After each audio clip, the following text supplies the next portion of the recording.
అది కాకుండా ఏఐఎల్ఈటి అని ఇంకో ఎగ్జామినేషన్ ఉంది సార్.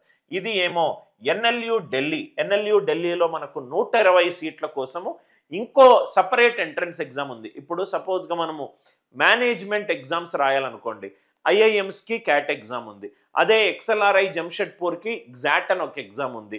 అదే సింబియోసిస్ యూనివర్సిటీకి స్నాప్ అని ఇంకో ఎగ్జామ్ ఉంది. అదే లోకల్లో మనం ఏపీ తెలంగాణలో ఎంబీఏ ఎంసీఏ చేయాలనుకుంటే మనకు లోకల్ ఎంట్రన్స్ ఎగ్జామ్స్ ఉన్నాయి. అలానే ఎన్ఎల్యు ఢిల్లీలో 60 సీట్లు ఉన్నాయి.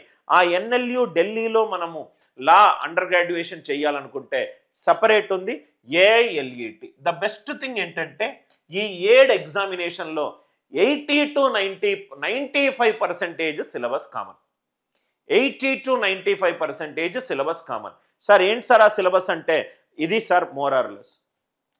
కొన్ని ఎగ్జామినేషన్లో నంబర్ ఆఫ్ క్వశ్చన్స్ మారొచ్చు, టైప్ ఆఫ్ క్వశ్చన్స్ మారొచ్చు, ఒక్కొక్క సెక్షన్కి ఎక్కువ వెయిటేజ్ ఇవ్వచ్చు. కానీ 80 to 95% రైట్ ఈ లా ఎగ్జామినేషన్లో సిలబస్ ప్రైమరీగా బ్రాడర్ పర్స్పెక్టివ్ పైనుంచి మనం చూస్తే ఈ టాపిక్స్ నుంచి అడుగుతారు.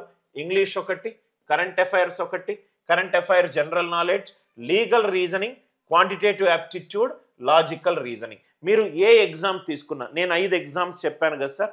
ఏంటి సార్ ఆ 5 ఎగ్జామ్స్? మీరు క్లాట్ ఎగ్జామ్ తీసుకున్నా, ఐపీ మ్యాట్ ఎగ్జామినేషన్ తీసుకున్నా, లేకపోతే శాట్ ఎగ్జామినేషన్ తీసుకున్నా, ఐఐఎస్ఈఆర్ తిరుపతి ఎగ్జామ్ తీసుకున్నా, దాని తర్వాత ఇక్కడ చూడండి సార్ ఈ సియుఈటి తీసుకున్నా కానీ ఒక్కొక్క ఎగ్జామినేషన్స్కి ప్యాటర్న్ డిఫరెంట్.